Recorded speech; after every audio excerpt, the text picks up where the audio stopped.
Hayyin daawwattoota biirtuu miidiyaa bakka jirtan maratti nagaan keenya isin akka qabu sagantaan keenya kun sagantaa waloof walalooti. Waloof walalootiin dhimmoota walaloof akkasuma walaleessitoota jajjaboo waliin sagantaa isin biraan geenyudha. Dhimgata waliin yeroo gaarii qabaannaa kabajamtoota daawwattoota keenya yeroo gaarii akkana faana taataan isin affeera. Dhimgata baga nagaan dhufte. Baga nagaan na eegdan. Manuma keetii gaa baga nagaan dhufte kan hin jedhu. Baga. Jiruuf jireenyi akkamitti gaa? Jiruuf jireenya gaa akkuma barbaade yoo ta'e iyyuu nuti beekna baratti harkaan laannu. Walaloon keessa kuttee darbaa. Walaloon isa soorannee jiraanna. Egaa walaloon ayyaantummaadha waan ta'eef ayyaanuma keessa dabartanii qaala'insa jireenyaa kana injifataa ma jirta jedheen abdadha. Egaa indee dirqama.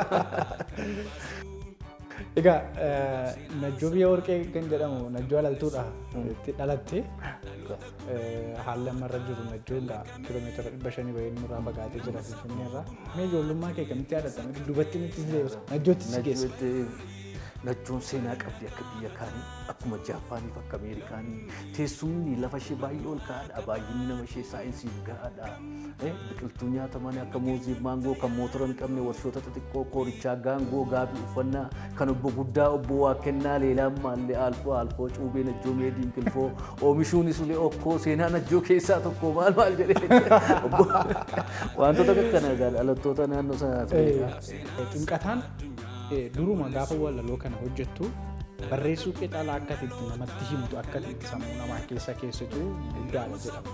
Kennaa sagalee keetii kana akka inni shaakaltee fidde moo akkuma naan jette bosona san keessaa dhufe maal? Akkam beektaa? Walaloon kitaabaaf qopheessitaniif walaloon sagaleedhaan waltajjii irratti qopheessitan adda addummaa qaba haalli dhiyeessiisaatii kan barreeffamaaf tolu kan sagaleedhaan jettan. Mee garaagarummaan isaa maal? Garaagarummaan isaa amma fakkeenyaaf walaloo tokkoon fakkeenya siif fudhadha beektaa ergaa ani karaa amantii dhaga'uun weedduu seenaa keessatti barreesse isin keessaa namni guyyaa sanbataadhaa oolaan isaa boolla litnaan hin baafne eenyuudha ta'us ilmi namaa oolaan hammam caala hedduu ulfaataa kana yoo badhaadhaadha agartuu jallootaaf gaarii gochuun yakka tolaan dubbii tokko nafaan dhiyeessoo akka jedhee kan barreesse. Ani gaaf tokko feesbuukii koo irratti beela'eera garuu garaan koo namoon isheettu kana barreesseen ture na dhibe.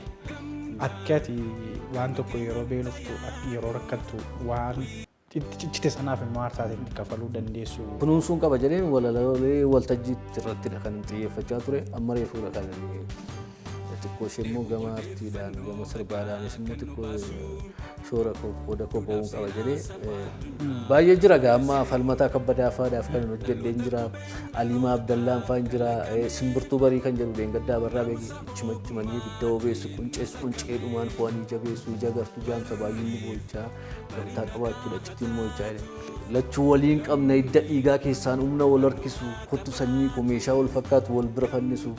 Ximqataa yeroo walaloo barreessu akkamitti barreessa? Ximqataan kun gaafa Cuuphaa dhalatee kan jiran jiru. Dhugaadha? Akkasii amajji 11 dhaladhe guyyaadhuma taabotni laga bulee ol deebi'u. Amma barsiisee koo waan keekiidhaan odoo hin taane waggaan taabota 44 ni kabaja. Bara meeqa akka dhalatte garuu nutti himne egaa barattiin ximqataadhaaf egaa jireenya kee ta'ee jira walaloon jireenya guyyuu kee keessatti ati walaloodhaan jiraattee deemuu ni danda'a. Walaloon siif maal jedhee yoon si gaafadhes walaloon anaaf waan wayii naan jechuu dandeessa garuu addunyaan walaloo keessa jiraachuu agam gammachiisa.